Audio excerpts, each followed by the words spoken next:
The first United building was opened in 1928. It was built by Luis Perez Samanillo. It houses different businesses, different corporations. Ang style ng architecture ng building is Art Deco. It is actually one of those foremost Art Deco buildings in the Philippines. In fact, among the first in the country. First United building is one of those survivors of World War II. During the Battle of Manila in 1945, we get to see pictures of the First United building and other buildings around Escolta really gutted by fire. After the war, nagkaroon ng bagong buhay ang Philippine cinema. So dahil malapit ang Escolta sa Avenida at sa Quiapo, which at that time ay tad-tad ng mga sinihan, dito dinadala yung mga roles to be distributed within Metro Manila and outside the Philippines. Dumating ako dito, ang karamihan ng tenants is yung film production business nila. Kaya dito namin nakita yung mga ibang artista, sila Nora Honor, Lito Lapid, dito sa Lakwan. Libre kami sa mga passes. Dito naka-opisina yung mga tulad ni Dolphy and Nora Honor dito sa FUB. It has been a witness of the Philippines once greatness pagdating sa negosyo, pagdating sa industriya.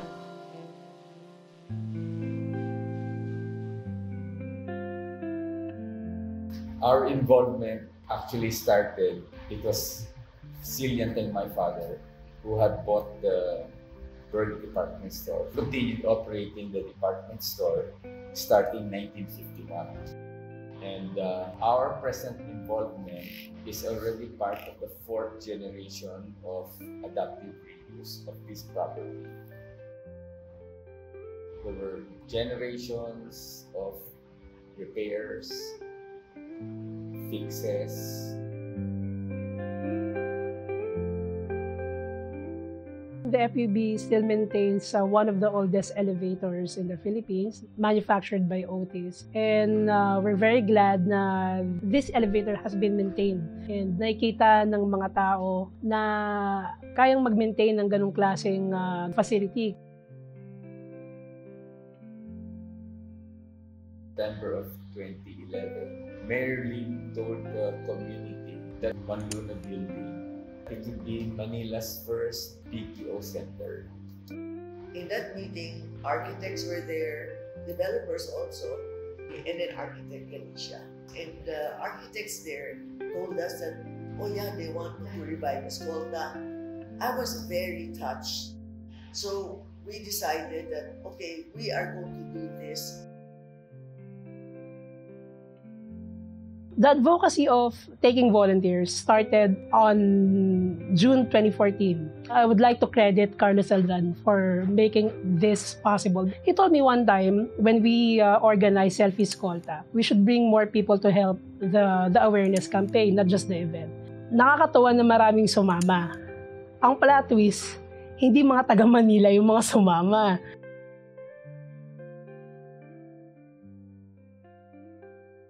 When 98 came, they were curious about that spot which birds occupy. And so I said, if you want, let's go, take a look. Pagpasok nila Marica, sabi nila,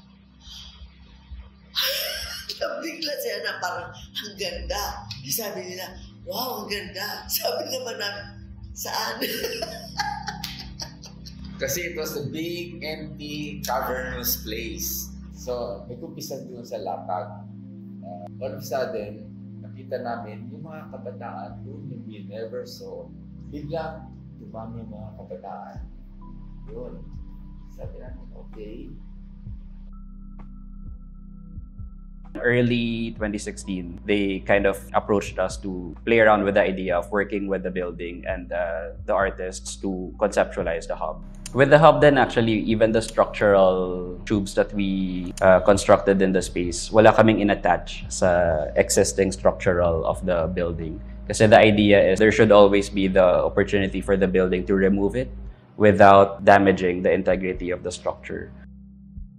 The co-working space naman, while we kind of designed it in a slightly contemporary manner, we actually stripped off paint all of the imperfections of the wall kind of tell a story of what the building went through. And we found it interesting that this is something that should be highlighted. That this is something that has spanned a few generations.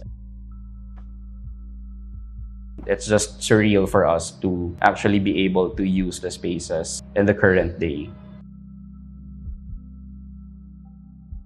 So, meron ng pockets of activations, mga parties, tours. That led somehow to the evolution of the interest of the people in terms of Escolta when it used to be before an it place.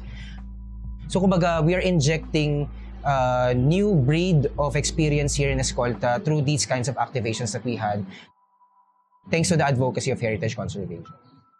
With COVID cases surging in Manila, the Philippines has ordered more than 24 million people in and around Manila into a complete coronavirus lockdown, announcing 19 sa bansa ngayong araw.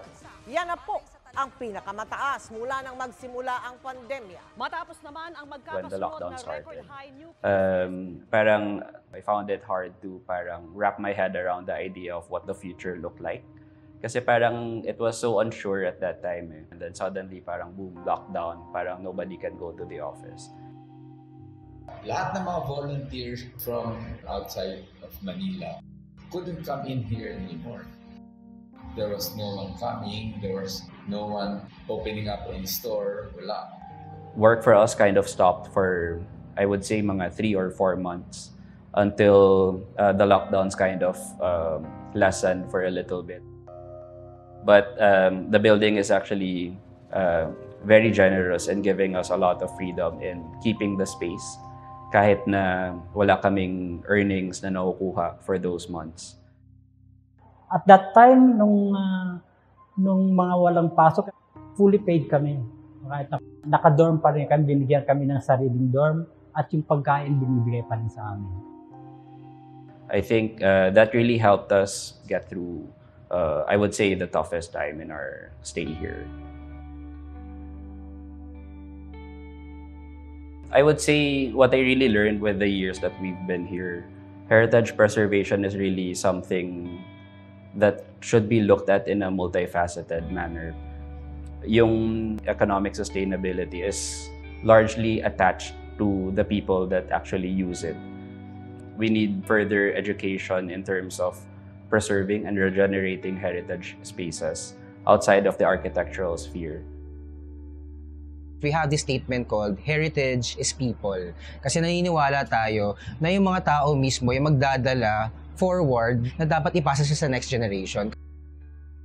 Yung example ng First United Building itself na creative space siya, it's because thanks to the encouragement then and enthusiasm of the building owners na i-open up yung spaces nila.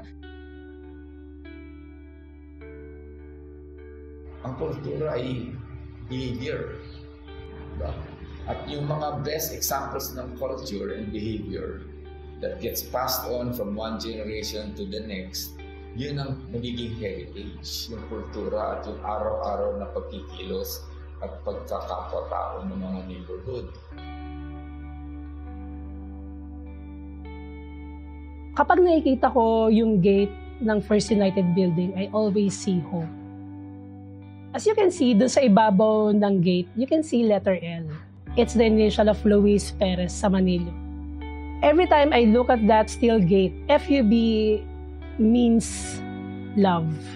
It's a new way, it's a new path of love and legacy, not just of the building owners and the tenants. FUB has been the symbol of love, of those who love Escolta. Not just Escolta, but for the legacy and for the love of heritage.